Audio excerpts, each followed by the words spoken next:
Hey, fellas. Fellas, it's Friday. Friday, Oh, May 14th. It's a fellas Friday, huh? I love Fridays. Fridays are so much better than Thursdays or any other day of the week, honestly. True. No Plus, lies. it's the last show of the week. Last show of the week. We did it. Thank you to everyone who's been there for the first All 5 days. work week. The first Monday to First Friday. First official work week. Yep. It's been a good one. I think so. We had our moments. There hasn't been a lot of news this week, so good for us. Quiet week. Keeping the stories going, you know. Turned it into like 10 hours of talking. Quiet week. Yeah, there was no scandals besides Brett Favre, you know, charity and stuff like that. There are a couple scandals. A couple scandals here and there. Nothing big though. All right, what are we starting with today? Let's see. Timberwolves have a new ownership group. Wow. Do you think that Oh, they're gone within a decade. They're gone. There's no way in hell a new ownership group comes in and keeps them where they are. But you'll probably get someone else, you think? It's big enough. No, not a big enough market. Franchise, man. I mean, what like, you're basketball gonna. player wants to live in Minnesota? Nobody. I don't know. There's a lot of. They're going to Seattle. They're gonna be the Sea Dragons. They're not going to Seattle. Seattle freaking hates Alex Rodriguez. They despise that man. They're gonna be the Seattle Cappuccino Men or something. I don't know. Seriously. That'd be fun. I mean, unless that's like his claim to fame in Seattle now is just bringing a team there. Just to troll him. He kind of ruined one of them, but then he brings another one. If he just does it, that would be hilarious. That would actually be. He's like, guys, listen. Hey guys, I know I screwed up the baseball team thing, but here is the worst franchise in the history of the world. You're welcome. Guys, can we? I got this for you. It's, Cat, you should see him against the Sixers, dude. Yeah, they can almost come within 10. It's pretty incredible. No, honestly, it needed to happen. I wish KG would have been the one to buy it. I wish that he went to looked at it and given it one look and been like, hell no, I'm not touching that. But yeah, it's good. Ownership group gets out of Glenn Taylor. Glenn Taylor and his whole organization from top down is the laziest piece of shits ever. As you can see from the entire team and every player we've ever had on that team, it is the laziest organization ever. And anytime we do get someone who wants to play, we just ship them on out. We don't like that. We don't like the effort. We don't like the work ethic. That's not our thing. No. The Jimmy Butler thing. No, I'd much rather max contract Cat and Wiggins, you know, because they've just played so much less hard, and that's our style. Because we don't want any of that hustle stuff on our team. Zach LaVine hustles too much. Get him out of there. We don't want him. Yeah. I'm excited to see where the franchise goes. Not like mentally wise, like literally location wise. Only up for me. I want them gone. I don't want them anymore. Really? No, I'm done. It's so frustrating. You know, okay, so looking yesterday, I was looking at like the possibility that a team doesn't make the playoffs for 14 years in a row. like the T-Wolves did from 2004 to 2018. I was looking at the probability. So it is actually a less % chance that you miss the playoffs in the NBA than you make it. Yeah, every year there's 16 playoff teams. Yeah, you have a better chance to make the playoffs. So it's like a 46% chance that you miss the playoffs. If you take that 46% and you compound it 14 times to not make it 14 times, the probability of doing that is like 0.0000001% of that actually happening in the NBA. The Sixers literally announced that they were tanking, like literally had a process called We were tanking. processing. You know how many times you guys missed the playoffs? 5 years in a row. Yeah. The T-Wolves missed 14 and never even announced once that we were in a process. Shit, it's so stupid. They're processing. Rodriguez, do something cool. I know you won't. You're just gonna move the team, which is fine too. But expensive though. Speaking of Minnesota, Target is from Minnesota. Is it really? Yeah, it's based on cool. Minnesota. And Target has now stopped selling temporarily sports and Pokemon cards, which is a big deal because those are really, really popular right now. Extremely popular. I've seen so much stuff, people Yeah. opening cards, like people just landing thousands of dollars worth of cards and stuff. Well, And here's now they've disbanded it because of safety concerns, right? yeah. So essentially, both for the concern of people's not getting like beat up in the Target for Yeah. getting that new pack of Well, there's people camping out and shit. well, first of all, Pokemon had to go and make the Charizard pack, with all a bunch of Charizards in it, and you know how that goes. Yeah. Um, but yeah, people camping out, people are getting heated in the stores if they don't get a pack. Like you see, little Timmy got one, and you're just like, and then like Timmy? it gets get over here, Tim. So they actually in early 2021 they had to implement a policy. You could only get 3 sports or trading card items per customer. And then so that was 3 per customer. Now it is 1 per household that enters. So if you got 2 kids and they both want Pokemon cards, I'm sorry.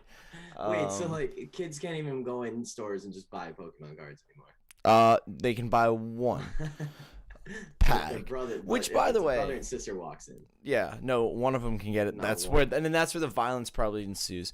But like, if you're anyone who's collected cards, you don't buy 1 pack of cards ever, No. unless you're like You a buy child, 100 like at a time. right. Even if like, man, so that happens. Now you actually have to go.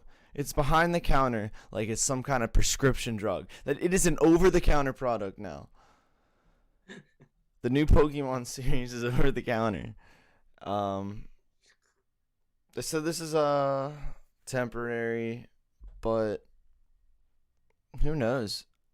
I think the craziest thing is that it's all just legal gambling. It's literally just legal gambling. It's just a new form of legal gambling that now like 6-year-olds can partake in. We just keep Yeah. like lowering what the requirements are for gambling. We just keep doing it over and as a society, we just keep doing it. Like first there was none, and now it's 21, and then it's 18, and then it's well, you can do this when you're 16. Well, and now trading cards, which is just like I bought trading cards when I was 5 years old. Also, imagine being 5 years old and like knowing that these trading cards are gonna be worth so much one day, and just like when your mom buys you a couple packs, just keep doing that over and over and over again. Just save everything. You'd be freaking rich right now. Here's the thing, though. Imagine you pull like a rookie card like AP back then. Yeah, yeah. No, that kind of stuff, absolutely. But there's a bubble. We're in the middle. We're in the midst of the trading card bubble, Agreed. and a They're lot gonna of start these. mass producing. Yeah, exactly. They have there's a certain respect for the collectors and the culture of it all until there's a certain amount of money, and then it doesn't matter so much anymore.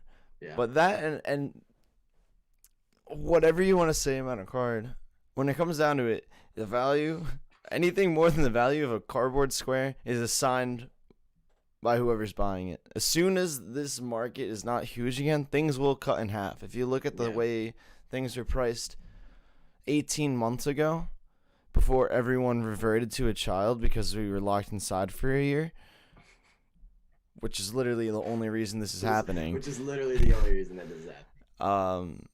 They used to be like half the price for like a collector's box of NBA cards, whatever you're getting. So it's insane what's going on with the cards, and I think that bubble's about to burst. You heard of the NBA Top Shot stuff?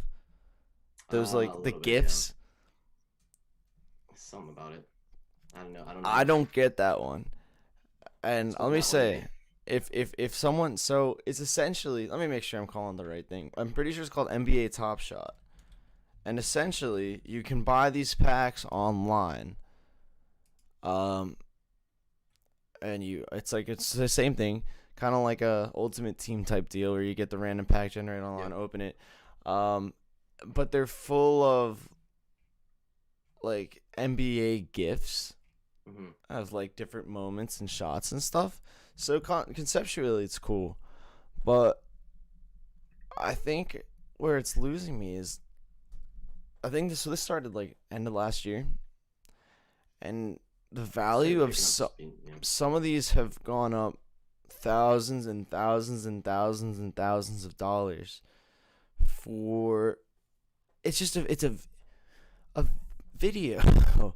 I can't like I can get around like 'cause some of those cards are like beautiful, or the ones that have been signed. The fact that they've been like handled, or they have the pieces of jerseys, they have whatever. It's like there's at least a physical thing. Like it's a video. I don't know. I don't know. It's but people are going crazy for things you can collect and things that have a minuscule Dude, chance I of like going up I, in the value. amount It's the just amount of gambling.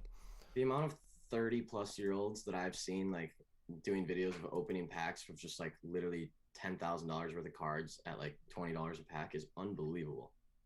Like, and I see it like when you buy in bulk like that kind of thing, like it's gonna pay off probably. But man, imagine sitting on 10K right now worth of trading cards, and then in 2 days from now, whatever trading company produces a million cards tomorrow, and all of a sudden the value of everything just plummets. like, and like you said, it's gonna happen. We're in the middle of a bubble. It's just a matter of time before that does happen, where everything Yeah. gets slashed. Like, So this is real stuff. This is real life price. This is on the official Top Shot website. You can search. First of all, they have it. They have to limit it that you can only buy one of these things every minute because of how popular this is going on. Like they're not letting you have. Yeah, you're not allowed to have two in your cart. Still Like seems it's like kind of a lot, doesn't it? yeah, but like imagine most people would buy a bunch at one time. Like if you want more than one, you have to sit there and then wait 60 seconds and then add another and then wait 60 seconds. Like it's crazy. So these are the highest listings currently. And obviously these are the list prices. They haven't sold for this, but I will tell you what they sold for as well. So the most valuable one listed right now is LeBron James dunk from February 6, 2020 in the Series 1, I guess. And it's a sick dunk. It's a sweet dunk. And the product is it's just this little virtual cube, and on one side, here comes LeBron. Oh, it was that reverse two hand. Okay, Remember that? Yeah. And then How much is that going for? one side says the final score of the game. One has a Lakers logo, and it's just this cube. It is going for $250,000. And before you just go, well, no one's buying that. It has sold in the past for $210,000. That transaction, yes, but I think it's one of 59. But then I think a lot of them aren't out yet, and then I don't know what gives them value. I don't know if like one of 59. So you're telling me that Top Shot just made 59 of these things, and they're selling each one for 200K when it probably cost them what, like $50 to make? yeah. Oh, $50. Yeah, Dude, this might like that is like it. The only thing that this costs them is whatever it costs to pay the NBA to use their licensing stuff. Like none of it costs anything to do. It's this. There's only one for sale though. Now keep in mind. So normally this is a random pack type market. So this is all after stuff. And I remember hearing about this at the end of last year and just thinking, what a ridiculous thing that everyone's gonna hop on. 59 times 200,000 is about 12 million, by the way. But that's the thing. I think the idea is that when more get unpacked, maybe they'll be worth less. And then so obviously these the rookie cards are doing pretty well. There's a John Morant one. That's the second most valuable. That one has sold already for 100,000. Oh, okay. So then there's all these little things about it. So this is a rookie year card because he was a rookie. It was minted during the rookie season, which I guess they keep track of when they mint their virtual cube. And then it was also the first time he was on a Top Shot card. Oh, it was that block from last year where he goes, no, not the block, but what he almost gets. You think he's gonna get swatted, and he just like shoots it from back here. Like Ray Allen type shit. Yeah. Interesting. Trading cards. Who would have thought that? Trading virtual cubes. trading virtual cube, just trading everything, dude. Trading cards in general is just a weird concept. But like, Because like you said, there's only value if you make it value. At the end of the day, that is just a cardboard piece like a square. There's only value if you assign it value, which is crazy. But hey, that's why people collect jerseys. That's why people collect cards. Um, I saw something, and since we had been talking about Tim Tebow a little bit before and how it was kind of weird how he just kind of asked for a tryout and got it. yeah. Do you hear about the Baltimore Ravens' newest signing? Oh, that Dante receiver. Selenix. And He is Lamar Jackson's high school all right. teammate. Yeah, I did hear. What are we doing these days? Like, I could be totally wrong, and this dude could be a baller, and like Tim Tebow could be a baller, and I'm just wrong, and anyone can play in the NFL. But from what I know about the NFL and like what I know about how hard it is to get there, these guys are gonna get shit on. Yes. Like, you can't take, okay, prime example, last year, Denver Broncos, right? They have to fill in some high school quarterback. The own coach like didn't even know the guy's name. He literally was like didn't know he was part of his team. Stop putting not professional athletes in professional positions. Stop Well, doing it. yeah, he won't be. I guarantee he will never actually be in a professional position. I hope he doesn't. I think that he will be on the practice squad to make Then Lamar balls out. happy, and then Yeah. like give him that little cut of the check. You know, if he's on the 53 man and he's dressing for games and stuff, then yeah, there's a problem because I remember they were talking about this on the Pat McAfee show yesterday, and something like I think he had 59 catches in his whatever it is career. Uh-huh. And there were like 180 college wide receivers with more than 60 catches that didn't get drafted or signed by anyone. And it's clearly like no Just like reason. why? Just why? I mean, I get it to make Lamar Jackson happy, whatever, to keep him comfortable. Maybe it's just to facilitate him in the practice squad, Yeah, yeah. some kind of chemistry thing. But man, like what? Why? Just why? I just don't get. I don't get what these teams are doing. It doesn't make any sense, especially when you have limited capacity to be doing shit like this, anyways. Like I would think you're trying to get the top 90 players you can find, top 80, whatever, for OTAs in practice. Yeah.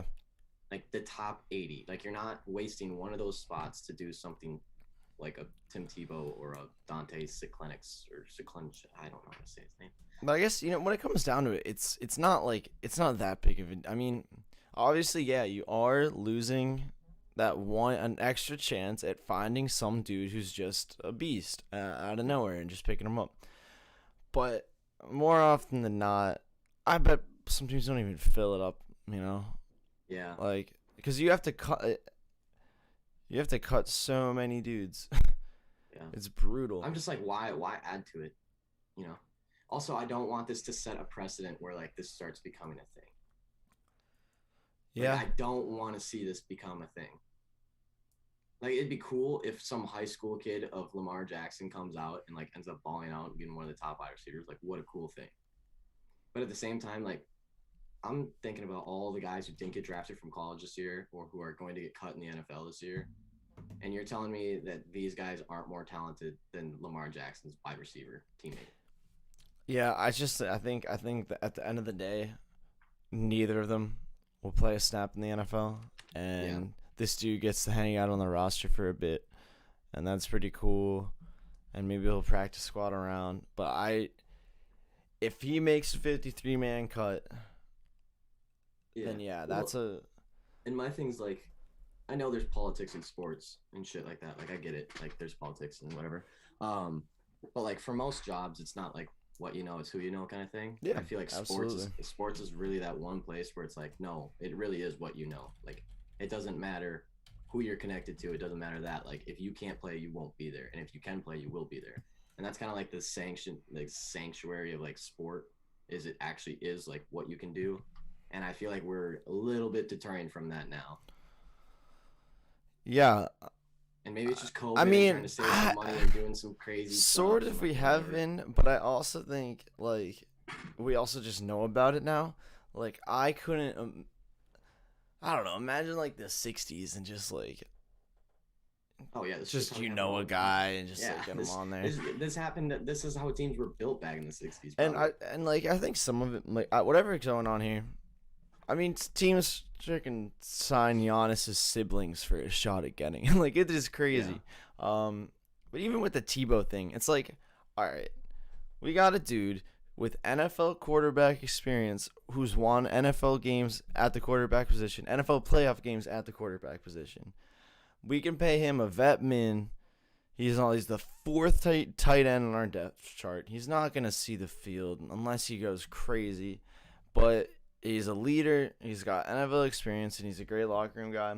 I think people might see at that point he's more of a coach who's I mean, on the there's value field, in it. and Yeah. I think we're gonna see a lot more of that. I think you see it more on, especially for these guys who have been on teams for a long time and they have a lot of respect within the organization. Maybe they've taken like pay cuts and stuff throughout. They get to stay on the roster for a long time, barely play, but kind of hold more of a coaching position, like The Josh McCown kind of thing. yeah, or like AQ Shipley last year.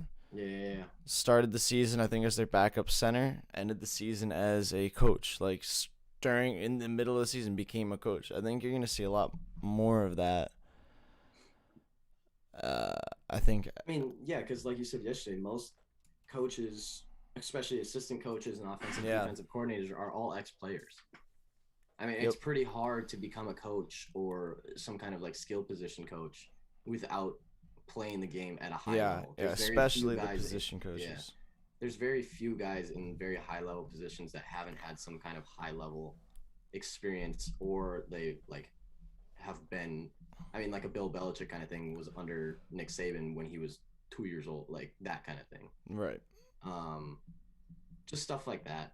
That's very, very interesting. But yeah, I think we probably will because like the Josh McCown kind of thing. What do they do? Pay him $2,000 or like $20,000 a week or whatever to sit down in Texas and Yep. basically coach the team from afar. And then if you ever needed him, if everyone tore their And ACL, we'll fly in. we'll fly him up and If there's a COVID outbreak, we'll fly him in. What an awesome job for Josh McCown. Dude just sat on his couch watching the Eagles while he got paid. He was he was coaching high school football down there. He was just chilling out. Like when I was like, all right, boys, let's get it. He'd check his phone, make sure he didn't have to. He's like, oh shit, I got a game and a half. Yeah, make hour." sure he didn't have to fly out anywhere and put it back. All right, boys, let's get back to it.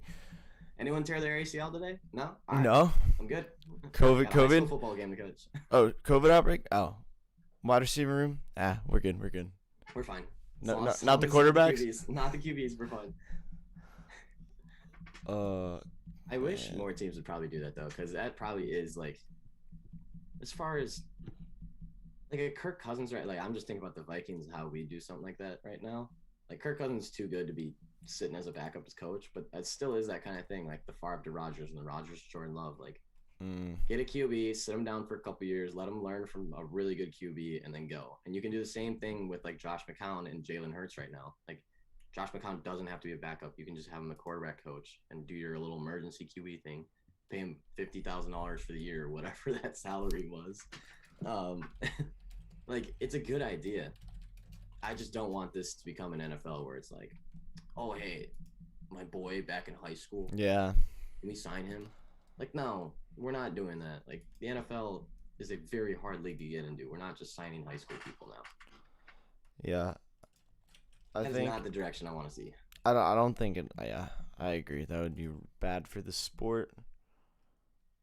But luckily, I also think that if it is something that ends up being a popular thing to do, I don't think it'll last too long because whatever team's like, yeah, screw that. We're just gonna go get a good player. They're gonna start winning more, and then people will, I think, give up on that because it will not. It is not like a great idea. It won't work. Actually, who knows? You know what? If you got 53 guys on your roster, and like 12 of them don't see the field, and one of them just makes Lamar really happy, and he just is balling out because he's so happy and he never wants to leave Baltimore, then maybe it's worth it. I don't know, but Yeah, maybe this is one of those things where, like we talked about yesterday, have just like when they hire a new GM, Yeah. kind of like hey, you should have just asked for my opinion. This is maybe their thing. Maybe you give the quarterback like one player, like Mhm. hey, anyone in the entire country you want to sign, we'll Anything. put him on the practice squad, whatever for whatever. Like maybe it's just like his best friend, and he's like, "Can I have my best friend on the team?" I'm like, "Sure, dude. Like, fuck it. If Maybe. you stay for 6 more years, yeah, you can have whatever you want." Um, what else do we have? Are we ready for a break yet? Yeah, we're about a half hour in. A little Half under, hour. but it seems like a good I'm breaking point. I'm ready to talk some bets. I am. Well, you're gonna have to Only hold off one. on that a little I bit there, know, I bud. know, but I'm so excited. There's only one hockey game tonight, though. Boo! But we got the playoff brackets, though. I know, I know. We can talk a lot of playoffs because we essentially got the NBA as well now. We're waiting on a couple things to settle, but I feel like there's still a couple things up in the air, though. oh, there is, but a Also, lot. yesterday was weird. It was weird, Yesterday was a weird day in the NBA. Hey, indeed. Your Kings were up two Ah, with about 90 seconds left and almost missed the 8-point cover. I know, Almost. I That know, there was like they missed their last shot, and if the Grizzlies would have gone down, or if they would have fouled them, which I thought they were going to, I know. that would have been missed the cover. I saw him up 6 with like 2 left. Yeah, they were Uh, up a lot. put down my phone. I was like, weird. We got it. I got the money line and the +8. Let's go. Yeah. Ah, At least I got the +8. yeah, Also, the +8 on the free play. big old teaser did not hit. I'm glad I didn't put it anywhere.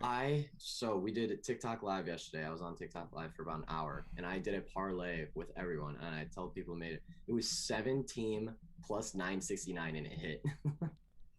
I put $10 and it won like 111 or something stupid. Dang. It was the most ridiculous 17 parlay I've ever made. But hey, maybe TikTok knows their thing. Maybe Well, we've been that was sleeping the on one them. on live. Yeah. Shout out to Chubster. Is that his name? No, he wasn't there yesterday. Boo. I take He it was there back. the day before. All right. Free play of the day did hit yesterday though. Calgary money. Not Calgary even regulation. not even surprised. Not even sweat. surprised. Not even a sweat. Shit's easy. We'll talk more bets. Industry's too easy. We'll talk more bets. We'll talk about the easy industry all when we get back. Nice.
Hey, we're back, fellas. I'm back. Hey, Shiny D, what are we talking? What are we talking? Are we talking some playoffs? We're gonna talk. I don't know. That's a coin flip. We want the NBA or we want the NHL. Start NBA. Actually, let's start NHL because NHL is a little more set in stone. NHL, we have the bracket, and We do have welcome the to our new professional show. Check this out. Ooh. Wait, Okay. I'm not seeing it. I'm not seeing it. I'm a little delayed. Yeah, you'll Wait a see second. it. You'll I see want to it. see the profession. Oh, Oh yeah, we got the bracket. oh my. All right. We got the bracket. Level up. Don't even worry about it. Um, what are you seeing here? Anything that seems like first round easy? Maybe maybe a little potential for an upset. Maybe a little dog you want to hammer on. You know. Hang on, I'm looking at the. Hang on, I need to pull up the actual playoff bracket here, not look at my tiny ass screen. Playoff NHL. What do you have? Playoffs. Hang on. Google's coming. Wait, this is last year. You have Vegas, Chicago. No, that's last year's playoffs. This one? 2021, 2021. That is last year. Yeah. You silly goose, you. Marvel NHL playoff. Scheduled full brackets. Because I don't think it's set. It is set. Okay. It is set. I've It is set. I've got it. Wait a second. Is this? When was this posted? Damn it, people. Give me some updated brackets. There, it starts tomorrow. It's all updated. I found it. All right. So we have Toronto and Montreal Yes. in the North Division. So we have Toronto, Montreal, and Edmonton, Winnipeg. Edmonton by a mile against Winnipeg. That will be an easy series. That will not even be a problem. I think I'm going to take Toronto and Montreal, but then Toronto and Edmonton, I have no idea who's coming out of that North Division because the North Division is awful. We're moving to the South Division, and there's Carolina versus Nashville. Right. Carolina's a. See, the problem is Nashville's playing well, and Carolina has been inconsistent for the past month. Now, in a 7-game series, these are a first round 7-game series, 5-game series. Was that just for COVID or is that how? I think that was just for COVID. Okay. Yeah. I think it was just for COVID. I don't know for sure, but I haven't heard anything else. So, Carolina and Nashville, I would assume that Carolina moves on, but that is a series that could go either way. The South is a really toss-up series because you have Florida and Nashville in there as the 2nd and 4th seed, and then you have Tampa Bay and Carolina, which basically controlled that division up until 3 weeks ago, a month ago. And Florida has now moved themselves into the 2 spot. I might take a stab at Florida to beat Tampa Bay, although if Steven Stamkos and Nikita Kucherov are back, that's going to be a tough one for Florida to beat Tampa Bay. They've got the home advantage, but man, that's a tough suit. The South is a shit show. That's a tough one. Yeah. And then we move to the East, where I think the strongest. It's unfortunate that they all have to play each other again. I don't like how this year's bracket is lined up. I don't like how it is brutal. The East and the West kind of thing. These guys they have to keep seeing over and over again through the whole season. They have to now play in the playoffs. But I still will go down saying the East is the best. See, this is the thing. If the North doesn't send Toronto Maple Leafs, they are going to get clapped. They're going to get destroyed as soon as they match up against another division. That's the problem with the North Division. The South Division, it really doesn't matter who makes it because they're all a little bit inconsistent. I think the South has a good chance at making it to the finals and even possibly a team winning it from there. But they're a little inconsistent. Then you look at the West, and the West is good. It's Colorado and St. Louis and Vegas and Minnesota. Yeah. Now, I would much rather play St. Louis or Minnesota out of that group. But, that's a pretty strong division. Now, if Colorado doesn't make it, Vegas makes it. Vegas could still win the cup. If Vegas doesn't make it, Minnesota can make it. Minnesota probably can't win the cup. But, it's still a solid team that's playing pretty Right. well. St. Louis, same thing. Like, pretty good team. Now, I'm not saying in the South that Nashville can't win it, but they can. Um, it's just that kind of thing. Mm. Now we move to the East. I'm telling you. So the Pittsburgh Penguins have got number 1. They can win the cup. Right. Washington Capitals are number 2. They can win the cup. Boston Bruins number 3. They can win the cup. And the Islanders number 4 maybe can win the cup. Maybe. I'd put them in Minnesota Wild as about the exact same. Like, they're in the exact same spot. They're both incredible at home, struggle on the road, kind of like a team that shouldn't be as good as they are, but they're good kind of thing. I'm just saying, like, the East is so good that any one of those teams could easily come out and win the cup. And if it's not Colorado, advancing from the West, then the East probably wins the cup. I think it's crazy that all 4 of those teams are legitimate contenders. That's the only. It is crazy. That's It's the only absolutely division nuts. that I see out of all 4 that actually has 4 contending teams. The West, maybe. Minnesota and St. Louis are kind of sporadic, but the East is tough. And I'd be pretty surprised if an East team does not win this cup. Because Colorado is the only one that could probably take down all 4 of those teams consistently. And you could in theory, right? Bet Colorado and all 4 East teams, and you would be okay. Yes, or maybe you Colorado's get at 3, maybe +4. besides the Islanders. Yeah. Okay. Yeah, you get 3 other shots. So So honestly, if I was going to take futures, which I don't, I do Colorado, I do Pittsburgh, and I either do Pittsburgh and Washington or Pittsburgh and Boston, and then whatever one team from either the North or South Division that you like the most. mhm. If you're picking a North team, you should be picking Toronto because they are the best team in the North Division, even though Toronto's like not an incredible team. If you're picking the South, Florida's the hottest team in that division right now. They're the second seed, but they have to play Tampa Bay, and then they might have to play Carolina, and that's tough. 2 tough 7-game series for Florida, especially when you play those teams all season long. Yeah. I'm very intrigued to see the 4 winners of the divisions play each other, though, because that'll be the first time all season long it's gonna that be... an out of division opponent's been played. It's going to show. I wish we had a couple more games, like maybe it was the top 2 from every division, then split off, and we do like an A/B kind of thing. Like it's B of that group. It's crazy that they've been within these divisions the whole time.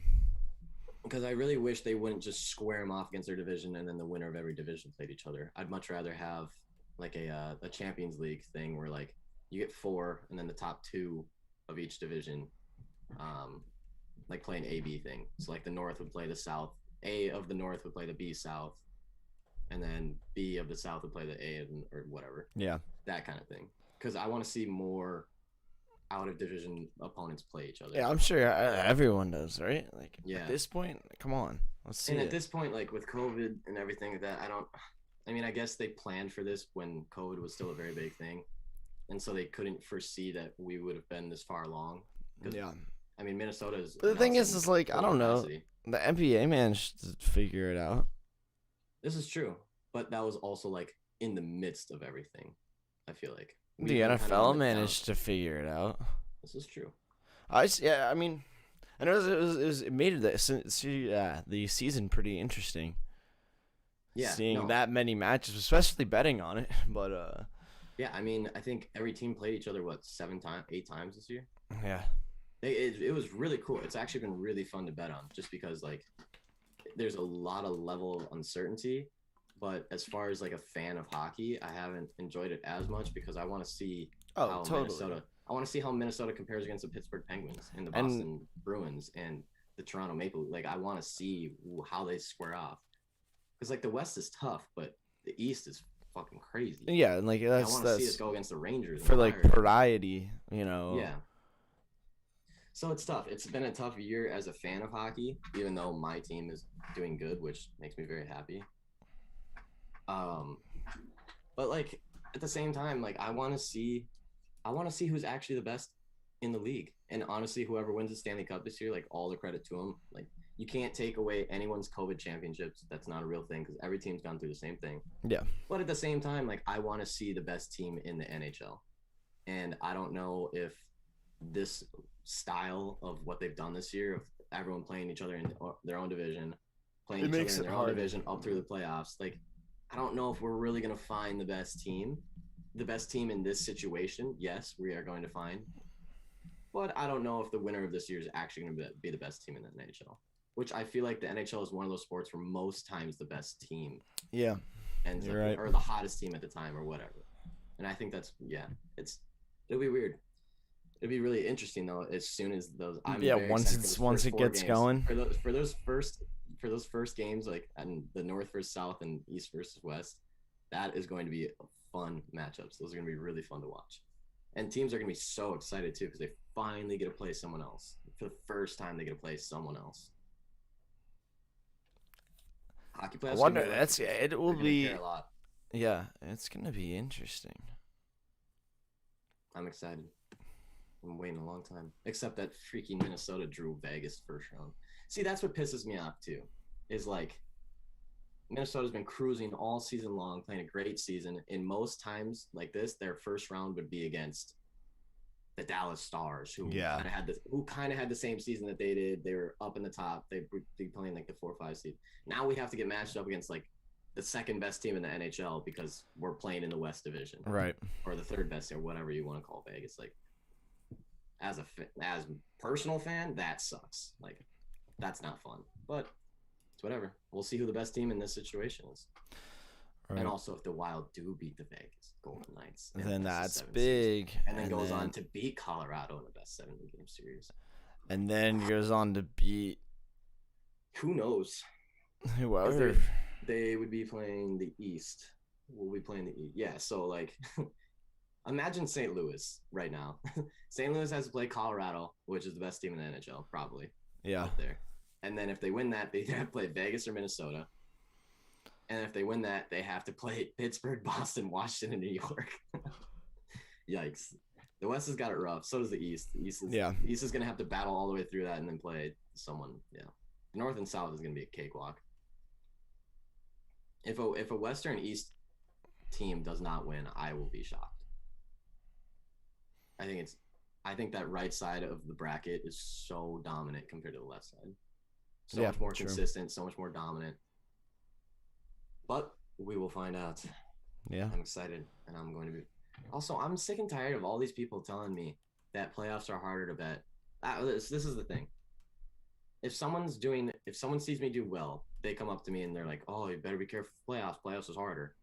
And then if someone's not doing well, they're like, "Oh, I can't bet it until the playoffs. I can't bet it till the playoffs." I'm like, well, which one fucking is it?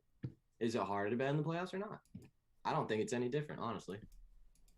I think we're finally going to see the true caliber of these teams, and I think it's going to make it a little bit easier. Yeah, I mean, got guys playing balls to the walls every game. Not that hockey players don't already, but it's a step above. It's not. I don't feel like it's not easier or hard. I feel like betting is always equally hard. Yeah, I feel like there's no sports that are easier or harder. It might be different.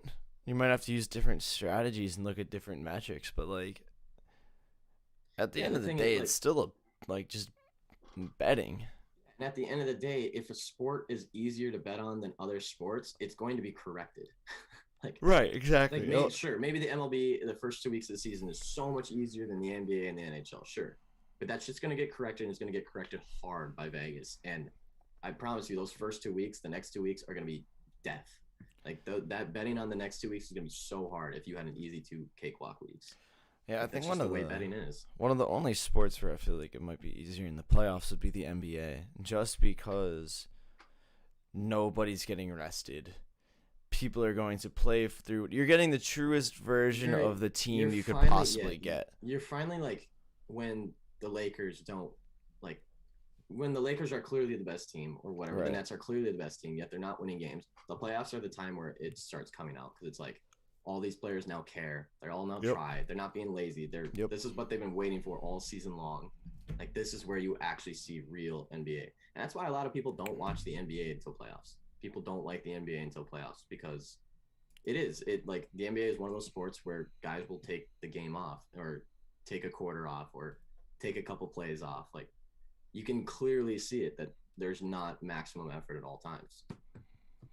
And I think that's the one sport where it really changes when it gets to, I mean, baseball a little bit just because of the amount of games, but those guys are still trying a little bit. But then if you look at the NFL and the NHL, like those guys are balls to the walls every game, whether it's regular season or playoffs. And playoffs just make it another heightened level. True. But it's one of the best to watch too. Just like so fun to see. Yeah. High level basketball. Speaking of which, really fun to watch. I think we've got our so here's the East currently. East, that little 10 seed right there is still up for grabs. The Bulls are not out of it yet. Technically. Now, what were the odds? I believe I saw the chance to make it for the Bulls. I can't believe them. Wrong season. But yeah, so you're not seeing much going on at the bottom of the bracket for the East, where there's a little bit of controversy still. Hornets and Pacers. And Wizards. Essentially. That's all scrambled. Yeah, essentially, our top 6 is set, not in order particularly, but at least in the 6 regular playoff teams. Then 7, 8, and 9 is going to be some order of Celtics, Hornets, Pacers. Most likely Celtics at 7. And then Hornets and Pacers, who knows. Then the Wizards are probably getting that 10 seed. Unless they drop the next 2 and the Bulls win the next 2, because the Bulls do have a tiebreaker on them. So basically all you're looking for is that the Hornets and the Pacers matchup, because one of them will be playing the Celtics and one of them will most likely be playing the Wizards and then have to win another game.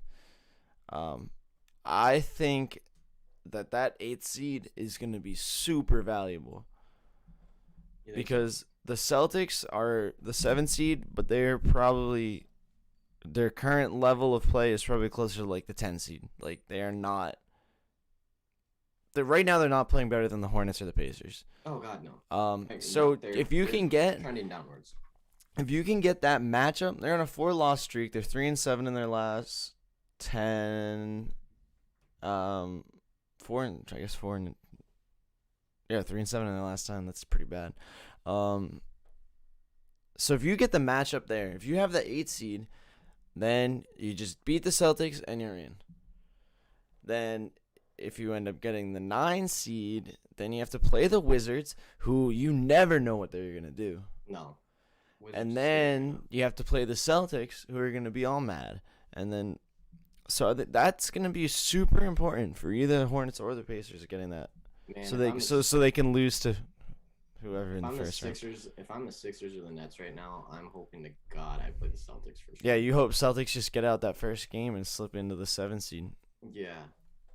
It could. Yeah. That's also the thing with the play-ins. That's one game. Because who knows? I'm looking at those bottom 4 teams right now: Celtics, Hornets, Pacers, Wizards. The Pacers are hurt right now, yet still playing okay, and I'm sure all those guys are going to come back as soon as the playoffs start. Yeah. I do not want to play the Wizards. Hell no. They've been without Bradley Beal, and they're still putting up numbers and stuff. And as soon as he comes back, they're now like a weapon. The Hornets, yeah, I'd probably want to play the Hornets or the Celtics.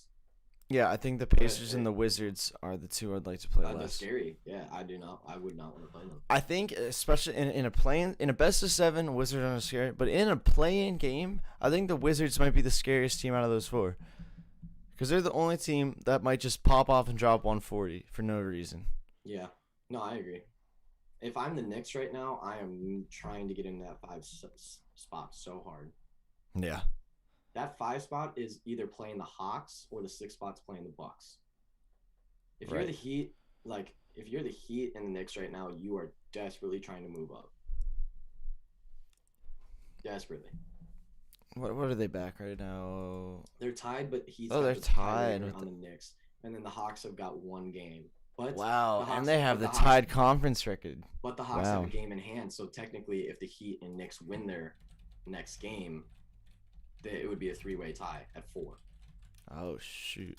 And I think the Knicks have a tiebreaker on the Hawks because I'm pretty sure they beat them.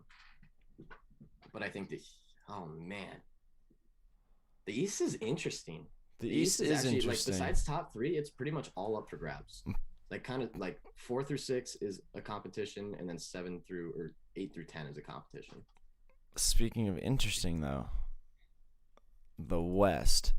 So the West, we have our 10 decided. Yep. It's over. But Over. actually, that's a lie. So, and we The know Pelicans still get in. no. Okay. The Spurs have the 10 seed. That's Yeah. 100%. Yep. Grizzlies and Warriors are tied right now, 8 and 9. That's gonna be big. I don't know what you'd rather do there. I mean, I would rather. I think I would rather. you'd rather have the 8 either way. There's really no reason you ever wouldn't want the 8 because at least you have a 'cause chance. at least you get a first chance to play them. If you're 8, 9, or if you're 9 or 10, or you lose that first game between the 7 and 8, you still have to play another one against the same person you would have played against. You just have. Yeah, I don't. I mean, even though I'd much rather play the Spurs than the Lakers, I don't think there's an advantage of not playing the first game. So obviously, the Warriors want to be 8, and the Grizzlies could very well take it away from them. The Warriors play the Pelicans tonight, and I think they're going to rest a lot of players. And now Pelicans are banged up too, but like the Pelicans' depth is better than the Warriors' depth, in my opinion. If the Warriors have Draymond and Steph out, and the Pelicans have Zion and Ingram out, I think the Pelicans win that game. Yeah. I guess Andrew Wiggins is playing well now too, out of nowhere, but it's fine. So looking at the top here, the Jazz and the Suns, one game between the two, they've been cruising in at 1 and 2 for a bit now. And then the Clippers and Nuggets are in a little battle for 3 and 4 as well, one game between them. But this is the juicy part. This is the juicy part for that last play-in spot or no play-in spot. Because they all know they're in the playoffs. The Mavericks, the Trailblazers, and the Lakers. One game between them. Keep in mind the Mavericks also have a game in their pocket, and they are also leading right now. So they win that, they can separate themselves more.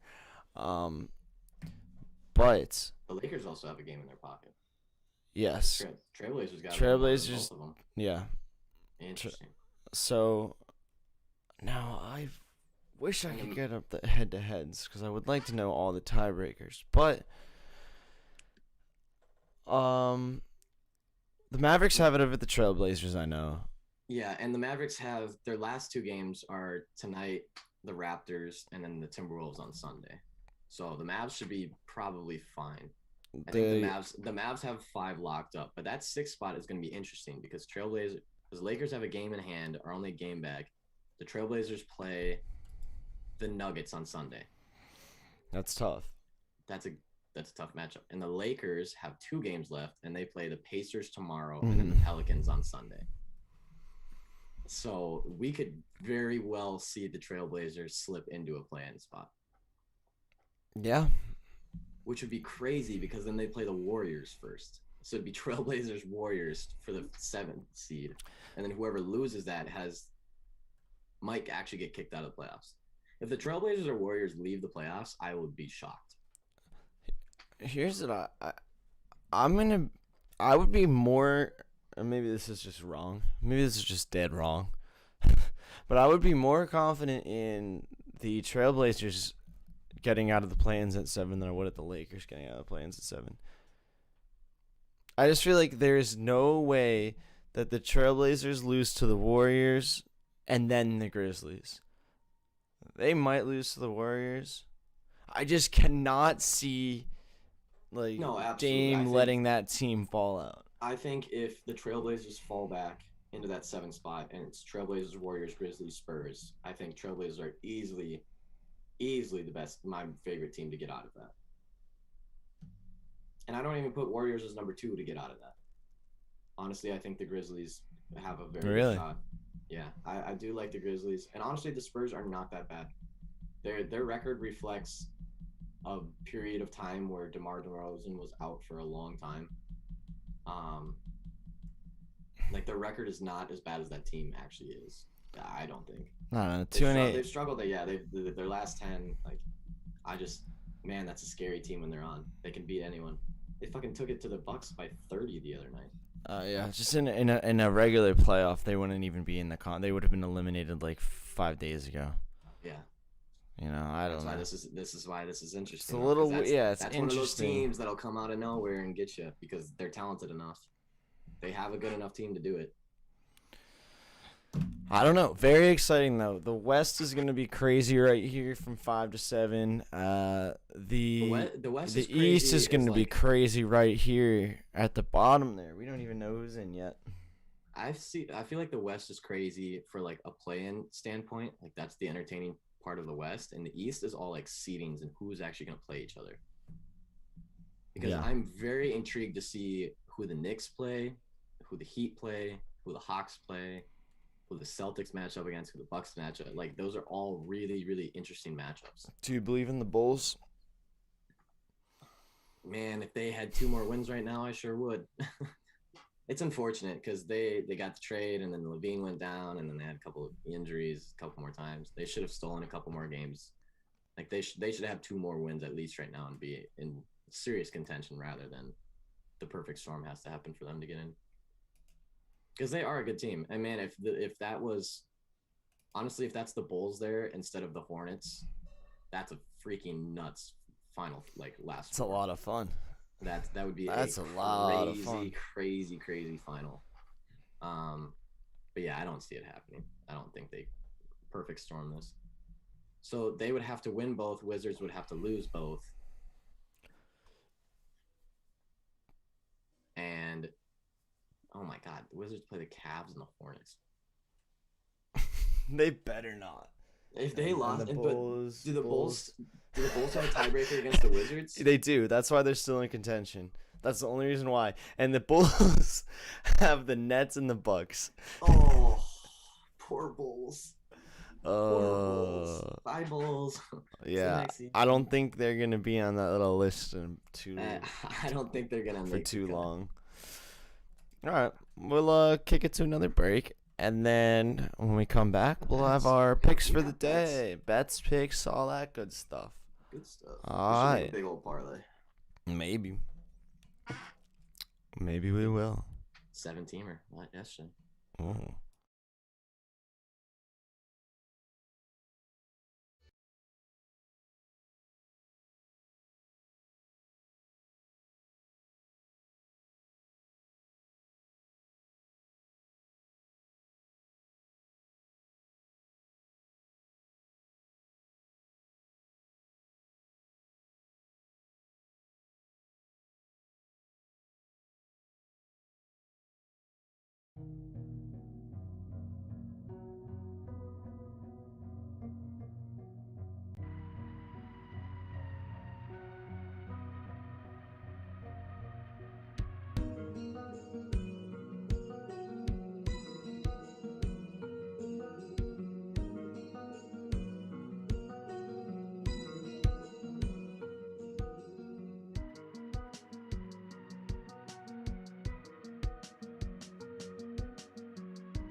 Keep on stalking, keep on talking. I'ma have you walking down the road, always doing what you're told.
All right.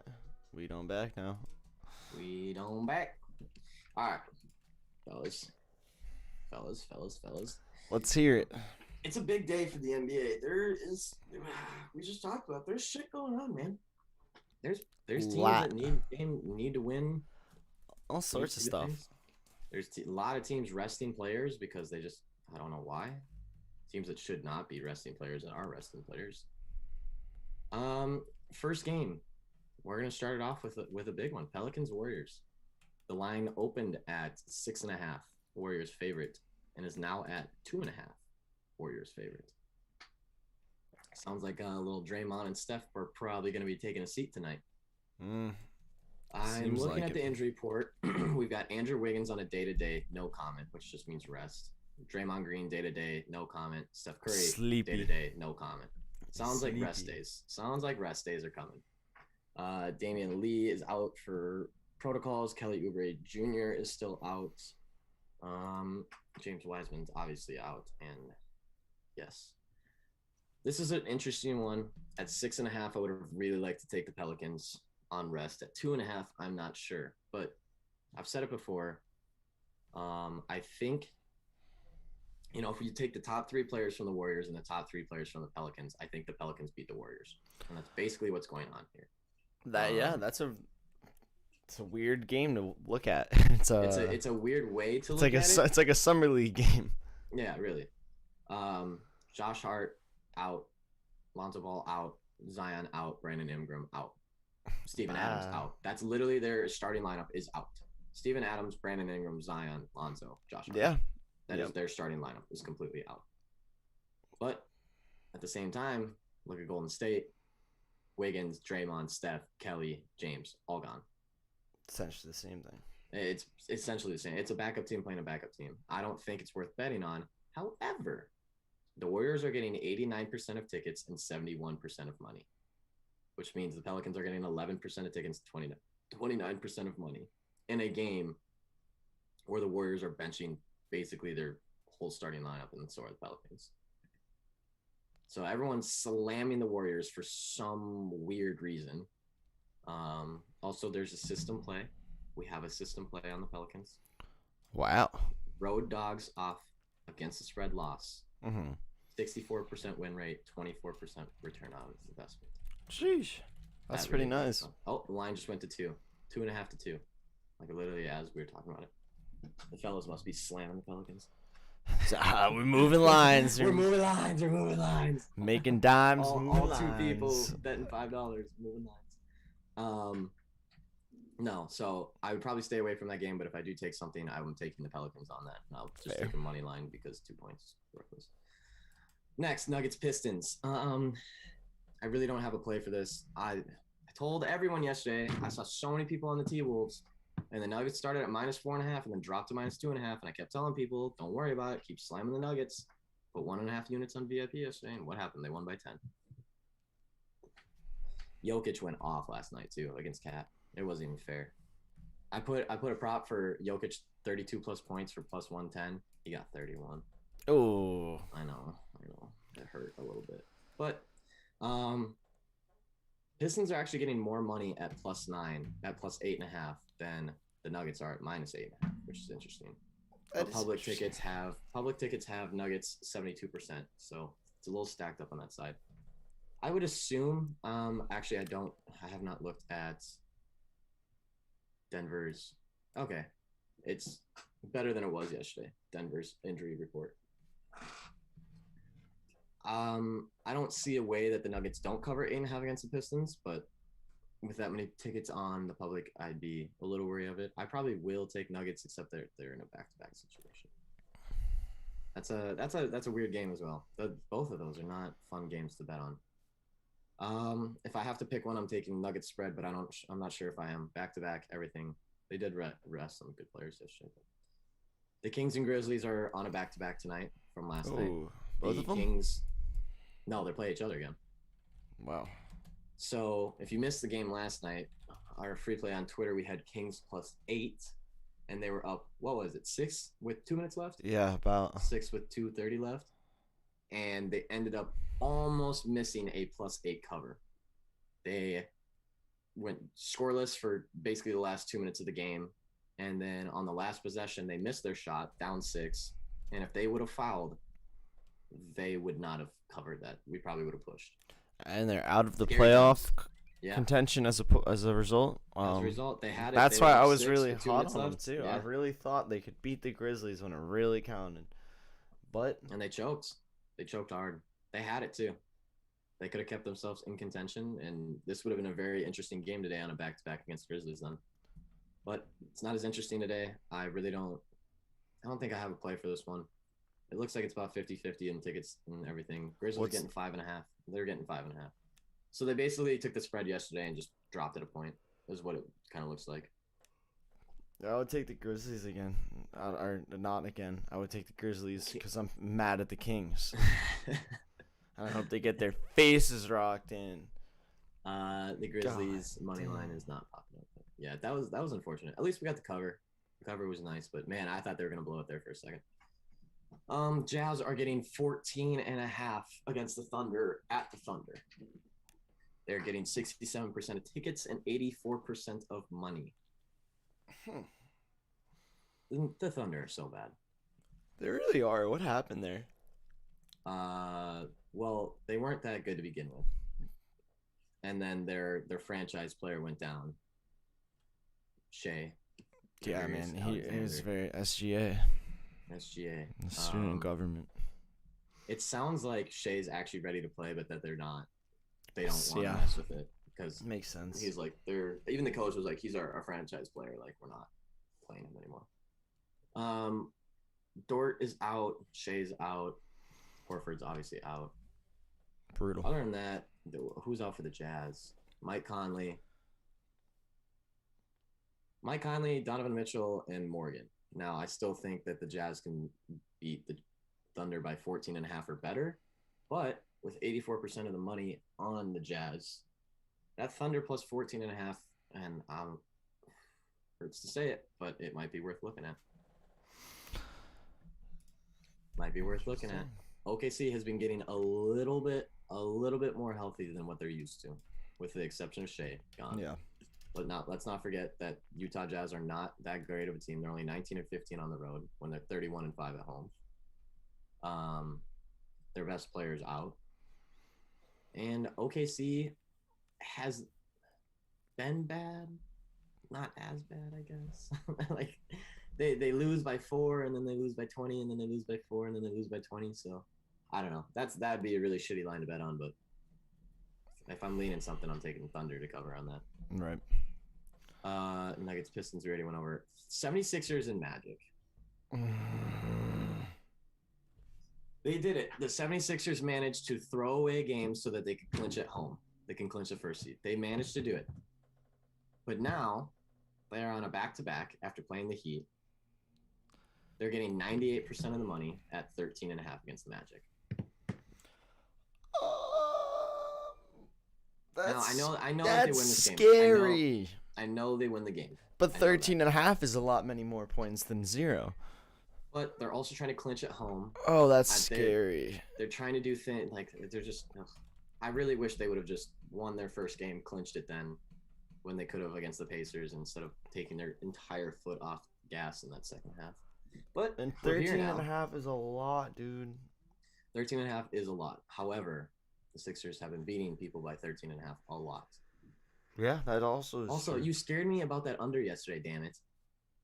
Thing smashed. They only scored 200 points. Bastard. Scared me. Yeah. It sounds like, is it Thibault? Matisse. It sounds like he is probably the only one gone for the Sixers tonight. And even that's then, a shame. I just drove past a really nice mural of him, and I was excited. I forgot that was that. I know someone that was there when they were painting it, and Matisse was there. Wow. Yeah, he was next to it when they were painting it. That's pretty sweet. All right. God, I want to bet on the Sixers. Maybe Sixers first half. Yeah, what's 7? That at? Oh, 7. It'd probably be 7. Yeah, I think the first half's nice there, especially because if they're up though, it'll be the first half, and then they'll pull boys. They'll start pulling dudes. I don't think you see any starters in the fourth. Yeah, they just played yesterday. Yeah, it'll be interesting. That might be worth it. A Sixers first half spread bet. I don't like it, but 7's a lot in the first half. Let's see. What else do we got? Raptors, Mavs tonight. Gross. Mavs are getting 13.5, just like the Sixers. What is with these double-digit spreads tonight? I swear, half the games have double-digit spreads. Clips. It's just the these Nuggets, the matchups. Jazz. Like it Yeah, just these matchups are terrible. it's top 3 seeds versus the babies. Really, like all the way through. Mavs are obviously getting 70% across the board. Man, I don't know what to do with that. The Mavs are good. They probably can cover that. They are good. The Raptors are bad. They are bad. They have, and that's how we injuries. get in these situations. And this is how we get 13-point covers.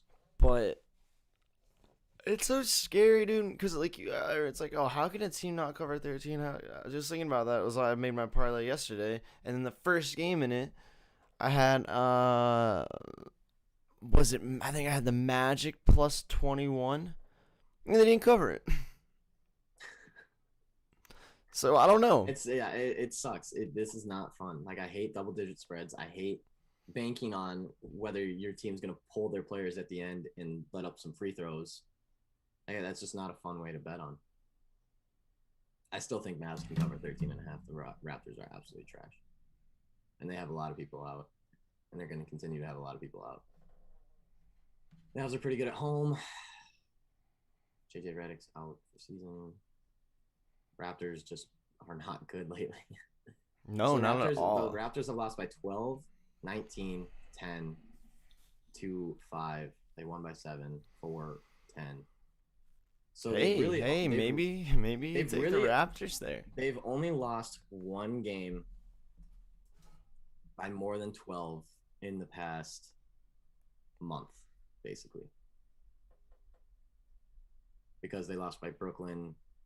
They lost to Brooklyn. No, they lost to Brooklyn by 13 3 weeks ago. So that's interesting. It doesn't seem like they get blown out a lot. But then again, most of these games are at home. This is just not. Gross. Bad lines today. Bad lines for the NBA. Bad games, dude. It's just games, dude. It's not gonna be fun. Stink. I mean, one of these teams are just gonna upset the other one. I just have no idea which one it's gonna be. One of these underdogs are going to win somehow. But good luck predicting which one it's gonna be. Right. Clippers, Rockets. Clippers are getting 11 on the Rockets. This might be one that I will take, actually. Yeah, the Rockets are really, really bad. Like stupid bad. Like they're really, really bad. And they are just everyone's out. Everyone's out. Holy shit. Will not play Friday. Will not play Saturday. Will not play Friday. Will not play Friday. Will not play Friday. Will not play Friday. Will not play Friday. Avery Blatt. Listen to this. DJ Wilson, Sterling Brown, Avery Bradley, Daniel House Jr., Kevin Porter Jr., Christian Wood, Eric Gordon, John Wall. Oh my god. That's team terrible. Actually wouldn't be that if they were healthy. That team probably would not be that bad. With a healthy Christian Wood, a healthy John Wall, and a healthy Eric Gordon. Right. I mean, I'm not saying they're making the playoffs or anything, but they might scare 500 here or there. Yeah. Maybe 400. Maybe 400. Yeah. 400. Yeah, they'd be playing. They'd be doing their thing. At least being competitive. They'd steal a game here and there. Let me look at the Rockets last. Because right now they're just sad, right? Like this is just sad. The Clippers don't have anything to play for, correct?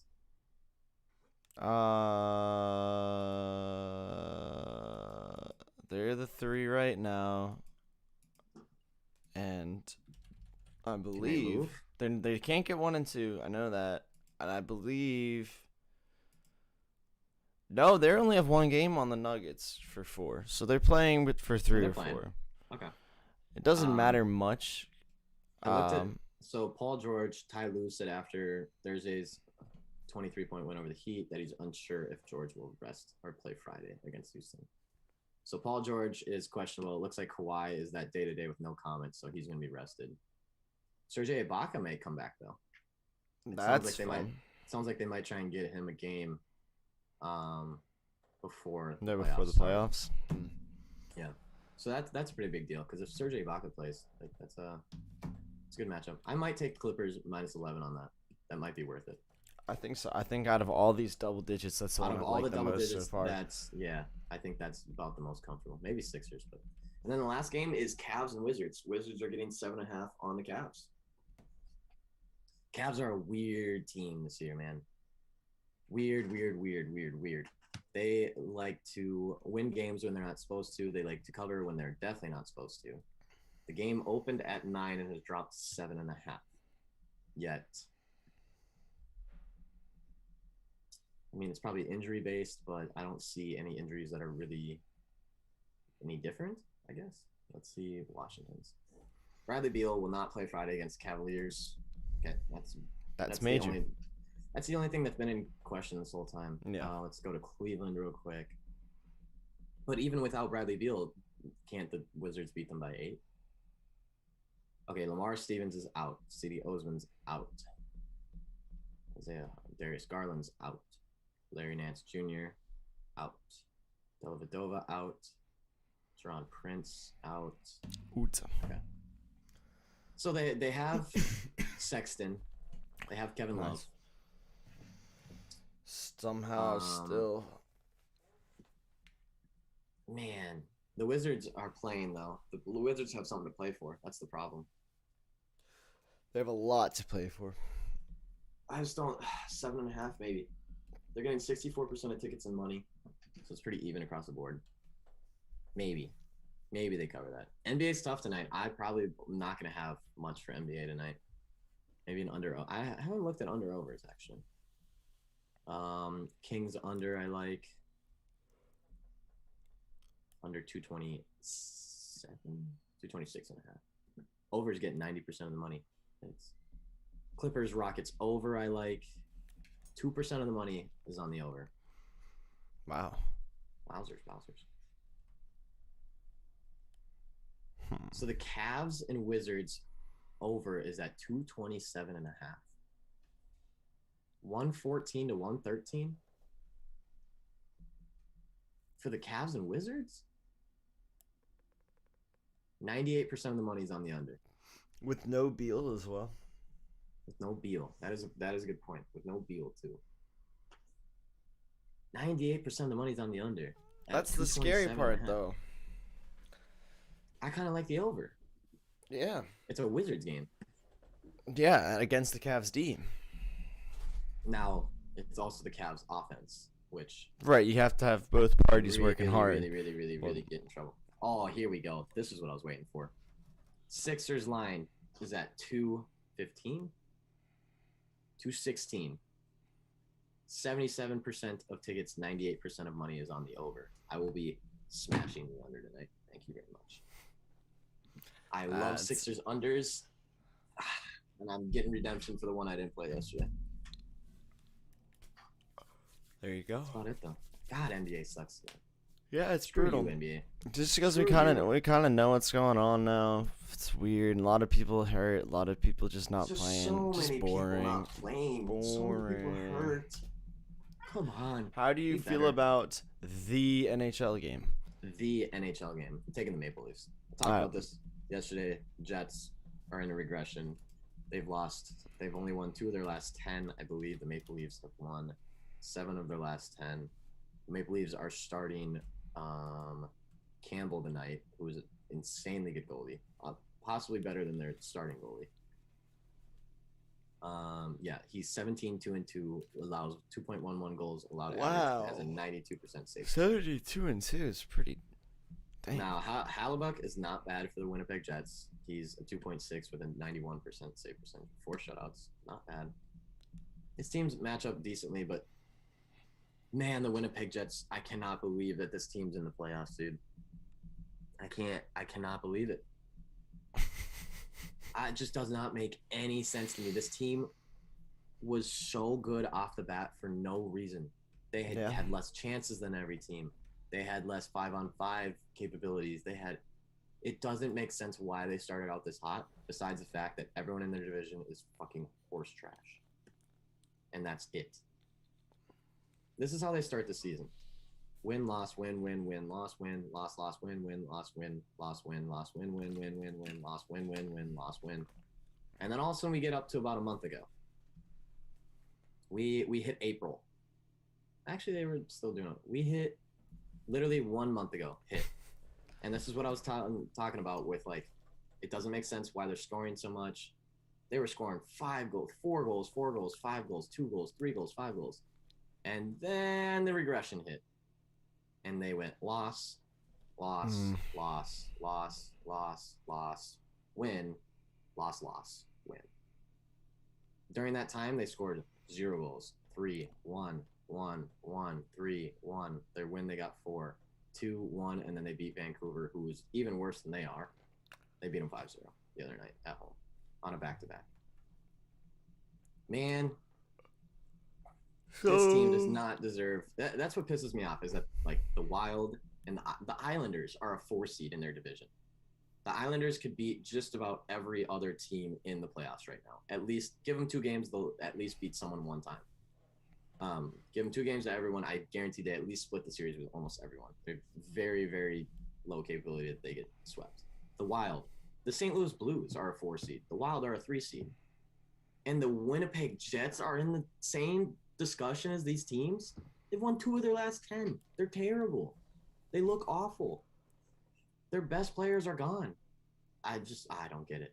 So, the Maple Leafs. The Maple Leafs. We're taking the Maple Leafs tonight is what we're saying. So it's an away game for the Maple Leafs. The juice is really nice. It's only minus 155. That means if you take it in regulation, it's probably plus money.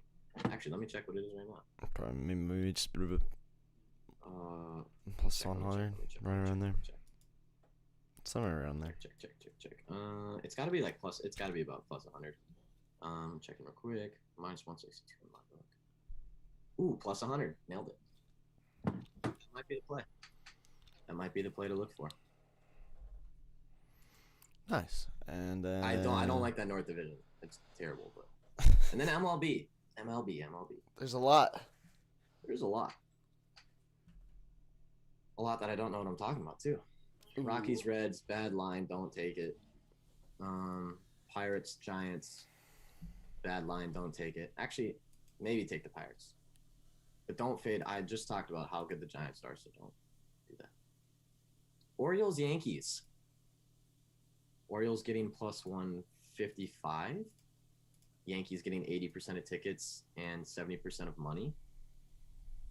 Might be worth a little stab at the underdog Orioles tonight, huh? Hey, perhaps. I might as well. It might be worth it. I know I'm always a fan of betting on the underdogs. Oh, here we go. This is what we love to see. Remember how many times I've talked about the Boston Red Sox and how their starting pitchers are the only reason they get the odds that they do. Mm-hmm. Now, I need to pull up some stats because otherwise I'm just be saying shit out of my ass, but I'm pretty sure I have this nailed down. Lay it on me. Yep, hang on. So, Boston Red Sox getting 80% of tickets, 80% of money as the favorite at home against the LA Angels. If you've watched the LA Angels this year, if you've done any type of research at all, you know that this team is a very good team and has to play a lot of very, very good teams. The Boston Red Sox is not a very, very good team. They are not. They have very, very good starting pitchers and a very, very bad bullpen. And I will say this, like I've said every single time that I've seen the Boston Red Sox favored in a weird position. This is the only reason they're favorited is because their starting pitcher is better than the Angels' starting pitcher. Right. But people keep forgetting that the Angels have a bullpen and the Red Sox do not. 80% of tickets, 80% of money. We're taking the Angels plus 107. Easy. Fade in the public, taking the Angels because everyone seems to be riding the Red Sox, and I don't know why. They are good. They're 23-16, I think. So they're not terrible, but man, their bullpen's so bad. Phillies and Blue Jays. Blue Jays getting a shitload of money, shitload of tickets. Might be worth taking the Phillies tonight. Underdog at plus 128. Now remember, I do not bet on favorites in MLB. Very, very rarely. I hate Right. betting on favorites. I know. It's dumb. It's not worth it right now. Too many teams are too inconsistent. Like I said, the Dodgers are barely 500 right now. San Francisco Giants are leading the division. No one knows what's going on with COVID baseball, so stop acting like you do and quit taking -1.5 on Stros, Padres, and Yankees and Dodgers. It's not working. Don't do it. I see everyone on Twitter doing that shit. Stop doing it. It's not worth it. You're gonna lose money. Athletics and Twins today. I probably shouldn't even give a lean on this because whatever I do, the opposite will hit. So I'm just saying, Twins are skating right now. I'd be taking Oakland Athletics. That's all I'm saying. Is I'd be taking the Oakland Athletics. But as we know, I am 1-8 this year. I'm betting on Twins games, whether it's the under over for them or against them. So take it with a grain of salt. But if I were playing this game, which I still might because I do that sometimes, Oakland A's money line. So And if I was playing this game, I will take the Twins money line. That is smart. Whatever the opposite of whatever I say on Twins games, just take it, please. I'm putting the Haas on it. Someone probably should be hammering the Twins money line right now. Because boy, am I bad at guessing these games. Plus, Oakland A's are getting 69% of tickets, 71% of money. Ooh. So I'd be going with the public, and I'd lose right with them. Brewers, Braves. Ugh. Yeah. Ugh. Ugh. Ugh. That's a bad matchup. Gross. Gross. Brewers, Braves. Drew's pitching. Hauser's pitching. Man, flip a coin. You got a better shot at guessing that game if you just flip a coin. I don't think anyone's predicting that one. The Brewers are getting a little bit of money compared to the Braves. Braves are +110. That's just fade that game, not worth it. Indians, Mariners. Boy, you know I love my Mariners. I know. I love my Mariners. Who won that game yesterday? I think the Indians did. I'm pretty sure. Yes, they did 4-2. Yeah, but however, the Mariners did have a debut pitcher yesterday, and he only 4-2 is not bad for a debut pitcher. Expected him to kind of get launched on a few times. He said he felt pretty comfortable too after it. They kind of asked him about it, and he's like, "It sucks that we lost, but he's like, I feel like I belong here." That's pretty cool. Pretty cool when a pitcher says that. Pirates Giants game 2. Giants are getting even more of the money in that game. Maybe I try and steal the Pirates at like +160 in that second game. That might be worth it. They're at +163 in the second game. If you're looking for a little value today, or just a crazy parlay, like a 3-team all plus odds parlay, Right. I'd be taking probably Pirates game 2. There's a lot of money stacked up on that side. I love to fade it. Orioles Yankees game 2. Wait, Orioles Yankees only have one. Sorry. My whole screen just shifted. Gotcha. I'm good now. Cubs Tigers. A lot of money on the Cubs. A lot of money. Probably for good reason. Tigers probably should not have beaten the Royals yesterday, and they did just because the Royals are terrible lately. I think the Royals are on a 12-game losing streak, maybe 11, which is a lot. That is a lot. That's a lot for a team that's supposed to be one of the better teams in that division too. They were in first before that streak happened. They were in first in that division. Not anymore. The Mets against the Rays today. I like this line a lot. This is one of my more favorite lines in the MLB. +130, +133 at the Mets. They're getting 27% of tickets, but 44% of money. Normally, when I see a low amount of tickets but equal money on dogs, I really like taking them there. Yeah, because that means that the public is with basically the big money. Well, it's basically just means that the public is looking at the Rays and saying favorite, and they're probably putting parlays and shit on them, and that's why the tickets are high, but the money is like kind of low, and that means whoever's betting on the Mets are single betting them money line and then putting more money on them. So that makes me really like that line. 44% of money, yeah. I think the Mets is a good play today. I don't even know who's pitching. Just by looking at the line, looking at what the public's doing, I think the Mets have a good shot today. My 2 cents. Angels, Red Sox. That was already through that one. What else do we have? Cardinals, Padres. Interesting. Cardinals are a very slept-on team this year. They have been winning a lot of games.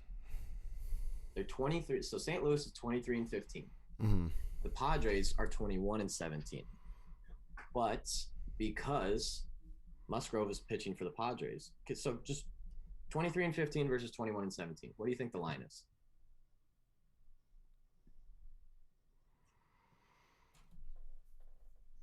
I don't want to be wrong. If I you was were to very hear those wrong. two, if you were to hear those two records against each other, Cardinals are 23-15,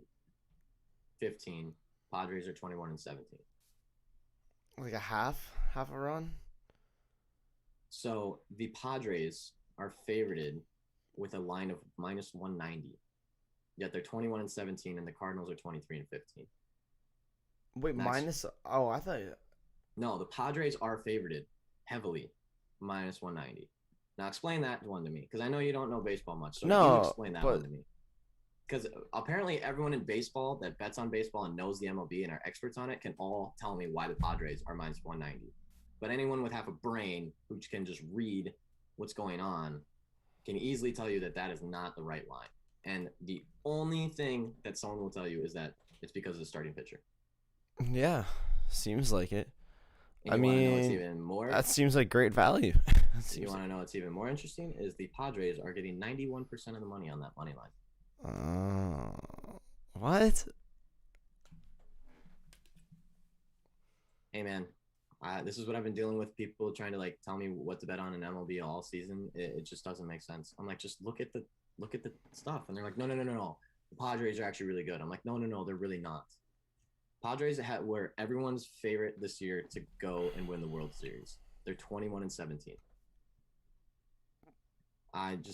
Man, I don't know what's wrong with public betting in MLB, but they have some skewed misshape of reality. And I'm not even saying that the Padres don't win tonight. They probably do, because I'm talking so much shit about them.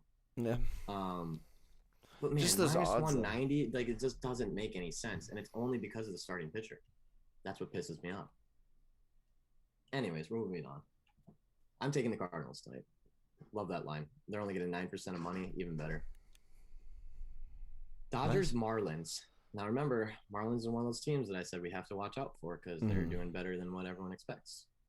So here, let's play another game here. One of these teams is 20-17. The other one's is 17-20. Yet, when we look at this line, the Dodgers are favored minus 220. You can bet on the Marlins at plus 180. Wow. I don't know why. It is Clayton Kershaw at home. That is the one thing I'll say. It is Clayton Kershaw at home, which is, he's one of the best pitchers in the league. But he does struggle at certain points. He really does. On the road, he struggles. Those odds are worth just popping a unit on it. Like, that's what I say too. Because like I said, it doesn't matter what Clayton Kershaw can do. He can pitch for 6 innings and give up 0 runs. But then the bullpen can come in and give up 6 runs to the Miami Marlins real quick. Now, the Dodgers have a great bullpen, so I'm not saying that'll happen. But that's the kind of shit that we've been seeing this season that's been getting so many people in trouble in the MLB. Right. Here we go. This was the game I was waiting for. So the 12 winless streak Royals play the White Sox, who people are now saying is one of the top teams in the MLB. Chicago's 22-13. They're playing really well. They're at home tonight. They got a decent pitcher pitching tonight, but they're also getting 99% of the money. Now, I'm not taking a team that is 0-12 in their last 12. right. That's a suicide bet. However, But they gotta win one eventually. However, I would not be taking the White Sox tonight because 99% of money is a lot, and trends are meant to be broken. Like, if you trend bet, you're gonna get killed. You're gonna get disappointed. Trends are always meant to be broken. Rangers, Astros. Rangers have a really good solid line that I like right now, but the Rangers are also bad, and the Astros are playing better as of late, and I do not want to bet on that game. So we are fading that game entirely. Astros is probably a decent bet today. That's not a bad bet today. I think they won by a lot last night. No, they won in extras last night, actually 4-3 off a wild pitch. I'm pretty sure. Wow. So again, Astros were getting minus 220 yesterday, and the Texas Rangers were getting plus 200. If you would have bet Texas Rangers plus 1.5, you probably would have gotten it at To like, minus 105, plus 100, yeah. minus 110 maybe, and you cashed. Mhm. And rather than everyone else who probably paid Astros minus 1.5 for plus 100, minus 110, and lost. And then the last game is Nationals Diamondbacks. This is a very interesting matchup. It must be Max Scherzer pitching. That is the only way that that line makes sense. And the pitcher is Max Scherzer. Knew it. Got him. Man, Max Scherzer is a good pitcher, dude. Yeah. He's just a good pitcher. Now, he also plays for the Nationals, whose bullpen is not good. But Max Scherzer has played 1, 2, 3, 4, 5, 6, 7, 8 games this year. He let up 4, 1, 0, 0, 0, 5, 1, and 1. He has pitched 6 innings, 7 innings, 0, 6, 5, 9, and 7.1. Last game was May 8th against the Yankees, which they ended up losing, by the way, because they pulled him. He had 14 strikeouts in 7 in 1 inning against the Yankees. He gave up 2 hits and 1 earned run with 14 strikeouts. Dude's got a hot hand. However, if he gets benched, especially because he just played 6 days ago against the Yankees, if this dude gets benched in the 4th or 5th inning, look out, because the Nationals are favored at minus 180, minus 190 for a team that is not good enough to be favored at. Let's remember the Washington Nationals are 14-19, and Max Scherzer is only 2-2. And he's pitching his lights out, but his team's not good enough to win games for him. Exactly. He's 2-2, and the Diamondbacks are at plus 160 and getting only 8% of the money because of Max Scherzer on the other side. So again, I'm going to keep saying it every single time we bring up MLB, but stop betting on games based off the starting pitcher. You can't. I get it. If Max Scherzer goes 9 innings, that's one thing. Like if he goes 9 innings, yeah, Nationals will probably win the game. Even if he gives up 4 runs, because Max Scherzer is a freak with a baseball in his hands. But the problem is that pitchers don't pitch for 9 innings. They pitch for 6 or 5 or 7. And those last 2 or 3 innings are completely not dependent on whatever that starting pitcher did, obviously. These bullpens do not match their starting pitchers. Max Scherzer should be on the Astros or the Dodgers or the Yankees or the Padres. He should not be on the Nationals because the Nationals bullpen cannot match what Max Scherzer does. And plus, if you really like that, look at your first 5s. Yeah, look at your first 5. Like, sure, yeah. Don't forget about the value of your first 5s if you're basing things on starting pitchers. Or a little nerfy, little no-run first inning. Like, yeah. This was probably the game to be doing a no-run first inning with Max Scherzer at the helm. Like, yeah, but stop taking money lines based off of starting pitchers. It doesn't make any sense. The Boston Red Sox have been getting killed by it this season. Yankees been getting killed by it this season. Nationals been getting killed by it this season. Just because you have a great starting pitcher doesn't mean the game is going to keep going like that. They only pitch for half the game or a little bit more. So, I don't know. That's a problem I've seen with Garrett Cole on the mound, too, for the Yankees. Everyone loads up anytime they see Garrett Cole because they're like, oh, my God, Garrett Cole.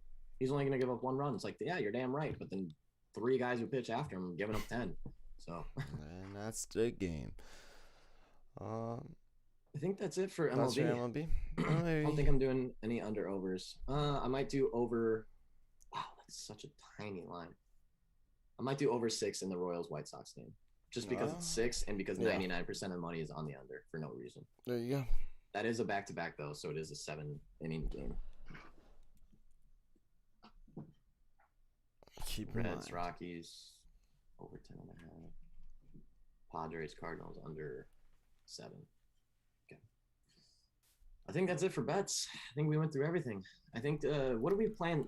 Play of the day. Play of the day has got to be the Maple Leafs. Yeah. I think that's the only one that's the only one that sounded confident. That was the only one that was like that really made sense. Because NBA ones are all tough because they're all such big spreads and everything. Yeah, the NBA is really tough to. Oh, sorry, updated lines on the Jets. The Maple Leafs are getting 47% of tickets and only 25% of money. So people are loading up on the Jets tonight at home at plus 132 as they've won 2 in their last 10. Okay, well. Okay, well, okay. I'll pick the Maple Leafs. Yeah, have fun with that. Okay. Okay, have fun losing on the Jets. You wanna kick to a quick little break, guy, and then we'll take her home on this Fellas Friday? Yeah, we got about 15 minutes left in Yeah. the break. All right. We'll see you shortly. Be right back.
Sheesh, beating in my meat.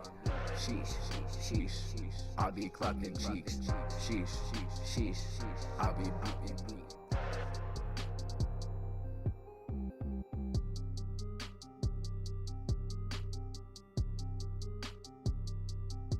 Hey.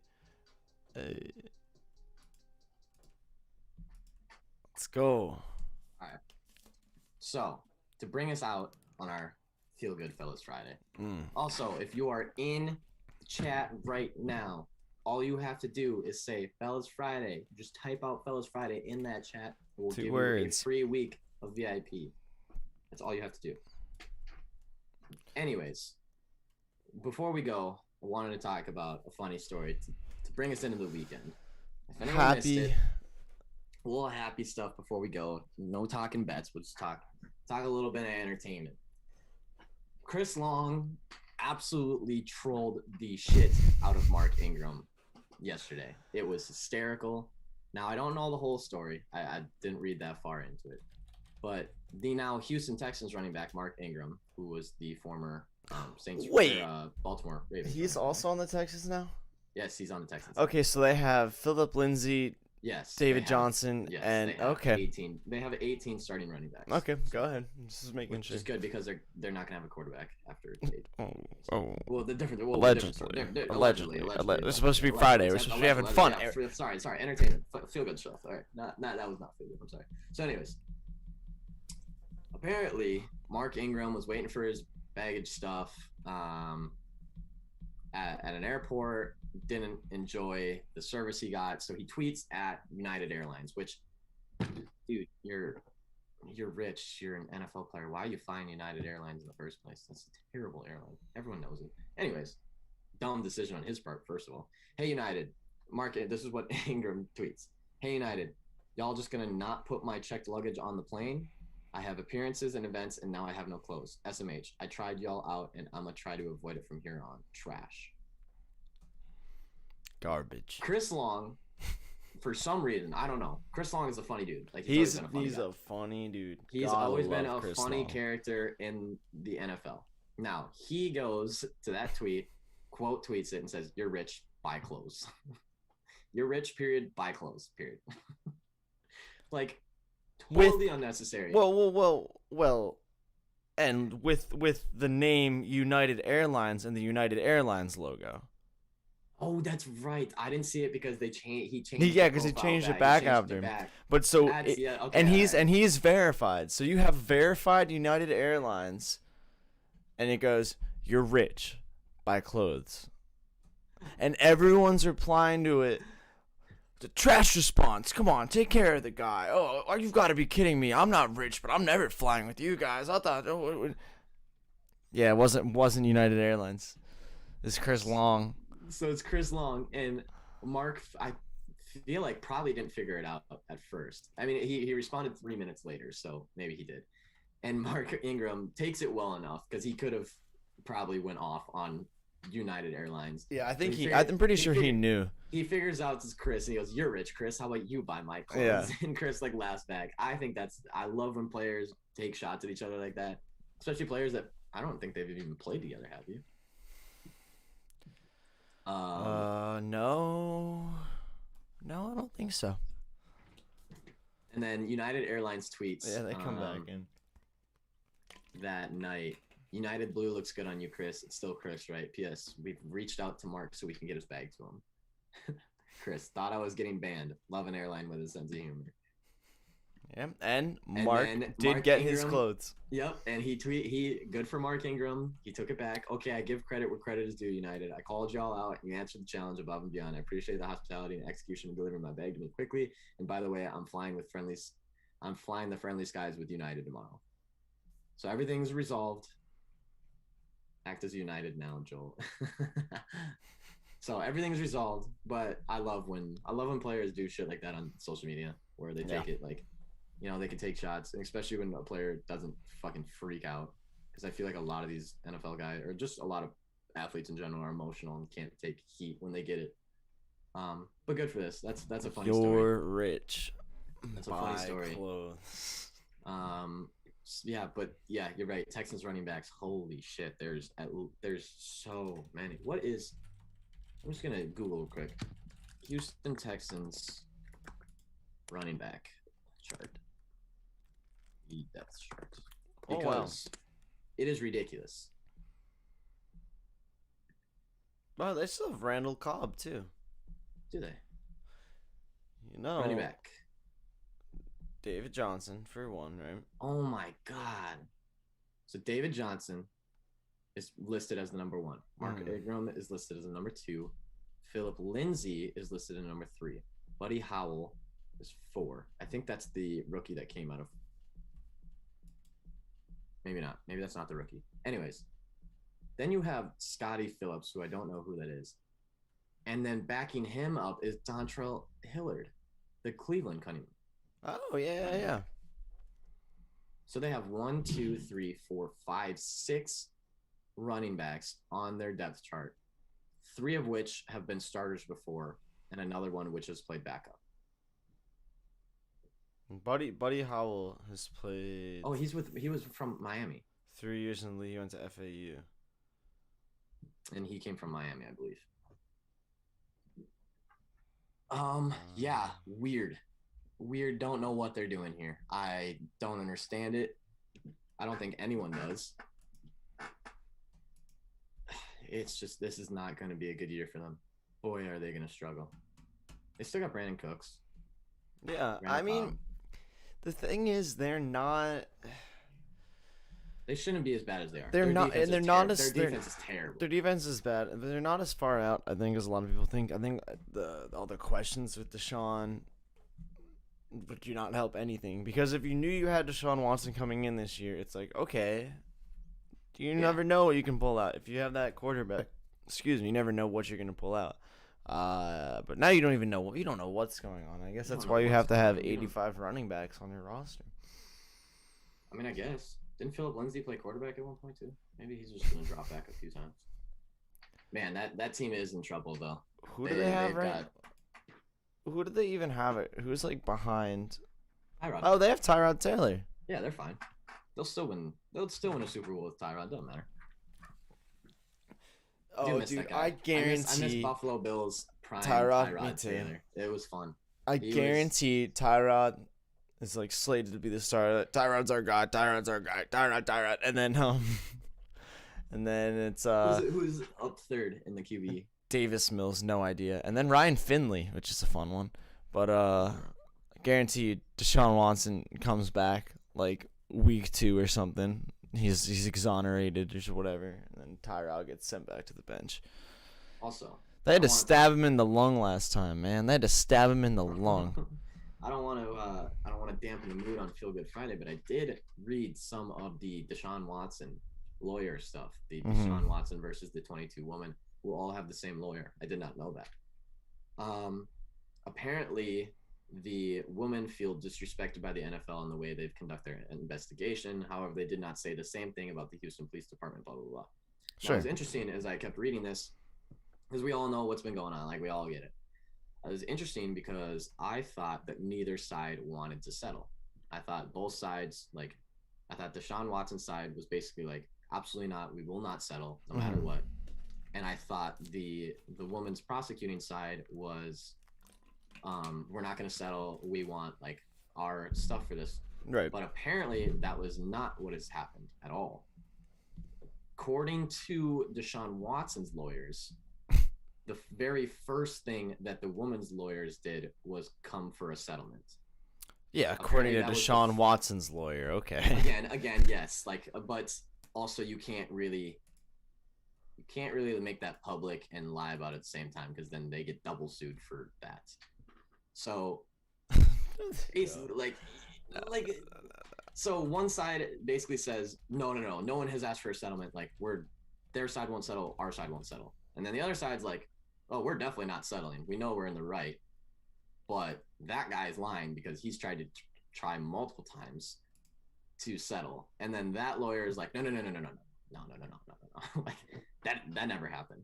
So it's really interesting. Like, I don't know which side's telling the truth now. I don't think we've ever really learned which side's telling the truth. And it sucks if all the women are telling the truth, because now this has just gotten masked by stupid media shit.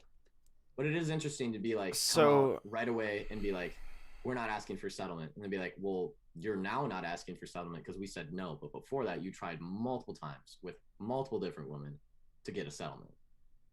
So that's interesting. That was just the one little piece I took from that. It was like,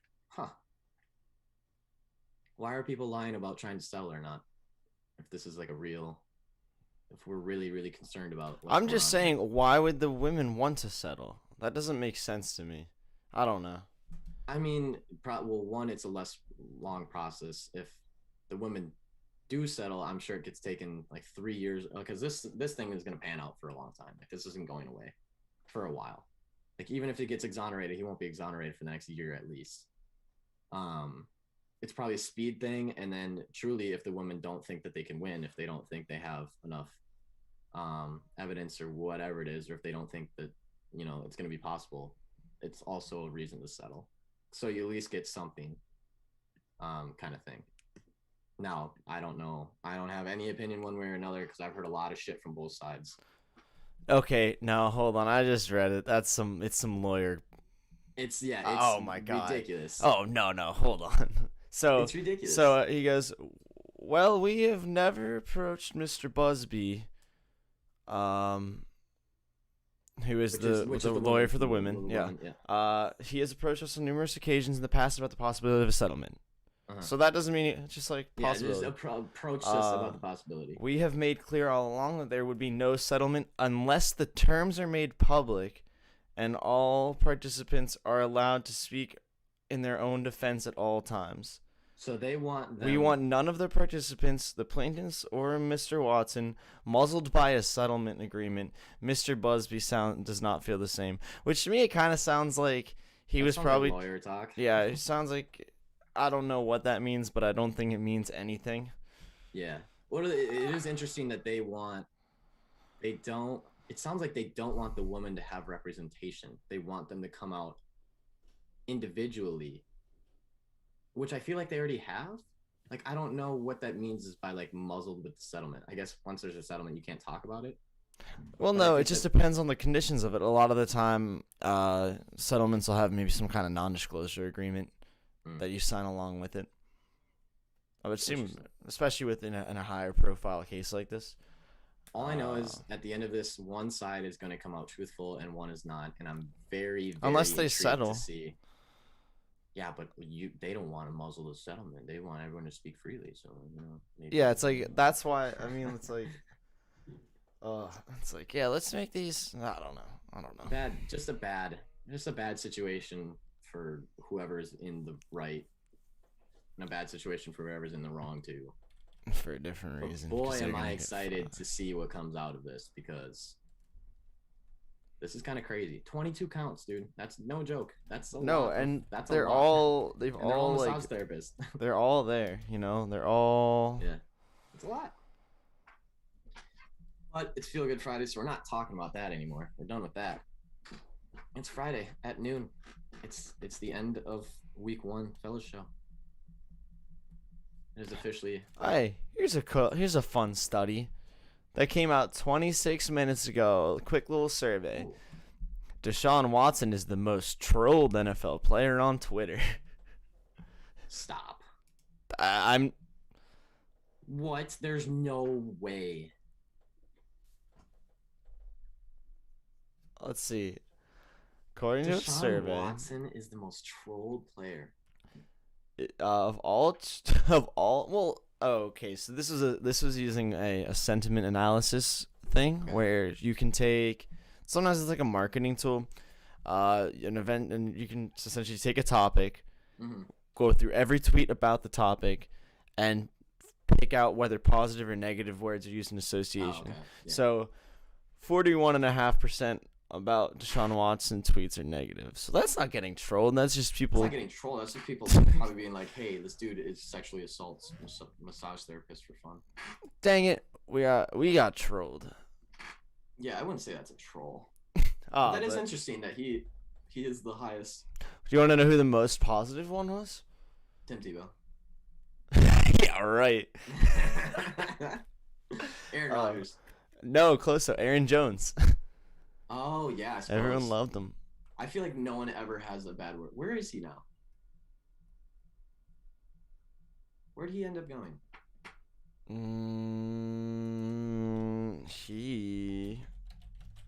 Where did he go? He's still in the Packers. Is he? Yeah. Aaron Jones doesn't know much about Aaron Rodgers' situation. Packers, Aaron Jones, hopeful Aaron Rodgers is on team week 1. That's my quarterback. Aaron Jones shares honest admission on Aaron Rodgers' situation. Ooh. This seems like a fun little story. Look at this little paragraph though. This just made me. The emojis most associated with Watson included the laughing crying emoji, a variation where the same emoji is tilted, and also the pondering emoji. The pondering. Ah. I kind of was expecting the eggplant emoji, but that's just what I was expecting that to go. But I like the alternatives. That's funny. They have the emojis. Well, fella. Wow, this is a weird little trolling article. I feel like you can't just call every negative tweet trolling. Yeah, that's not troll. Especially when there's a potential crime in the. I was like, that's not trolling someone about a real allegation to a real crime. Anyway, hey, welcome I to killed 4 people, welcome to but everyone on Twitter was 2021. trolling. The most common emojis used to describe Deshaun Watson was the laughing crying and the tilted one as well. That's where we're That's at. like me killing like 10 people and then being like, oh, well, people were trolling me. No, it's not a Or troll. just being It's like- people talking about like, hey, you probably shouldn't kill 10 people. You're not a good person.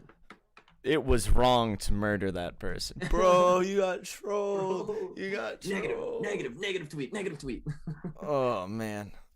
Well, I hope that there are many, many things that happen over the weekend, and we'll have a fresh slate on Monday to talk about. I hope Aaron Rodgers lands somewhere. I hope that Brett Favre pays back the $500,000 that he owes the state of Mississippi. I hope that the Deshaun Watson scandal allegations gets cleared up over the weekend. What else are we hoping for? Just everything gets better. I'm hoping that maybe Tim Tebow can join us in the studio. Yeah, hopefully we can get Tim Tebow on here. You know, we are gonna have some guests next week. Actually, Oh yeah. we're gonna have some betting guests. We're gonna have a couple fellow guests. I think next week's gonna be fun. This was a good first week, though. This was a good first tryout of what we're The inaugural week. Welcome. fellow show. Hey, let's. Next week, the graphics will be a little different. The overall, just everything will just be better. We might even have a different name. Oh, we should make like a poll or something. We should make a poll. I think, yeah. We should. Let's start. Here's some music. Now we're starting to get played out. Wait. Uh-oh. Special guest, Wide Tebow. Imagine Tim Tebow just comes on the We don't have to imagine anymore. Let's take him all the beat. Oh, Oh, yeah. Tim. Look at Timmy. God, he's fucking jacked. It was a good week. Great week, Everyone enjoy everybody. your weekend. VIP picks will be out in the next half hour-ish. Remember, if you yourself or you or your friends or you or your family would like to get our daily VIP picks, VIP parlays, or any of the merchandise you see us wearing now or anytime this week, go to heyfellas.co. Tim Tebow, if he was wearing a shirt, would be there right now. Maybe he needs to buy one. Maybe we'll give him a coupon. Hey, Father's Day is coming up, and we have dad Father's hats. That's all I have to say. we have dad hats. They We have call them dad that hats. for a Father's Day's reason. coming up. Come on. Brand new dad hats. It's Quality assembled. visors too. If you want to chop the top. Great week. Everyone enjoy your weekend. Let's fucking get rich this weekend. Someone hit something big. We'll Let's see you on go. Monday. We'll see you on Monday, damn it. Bye, fellas.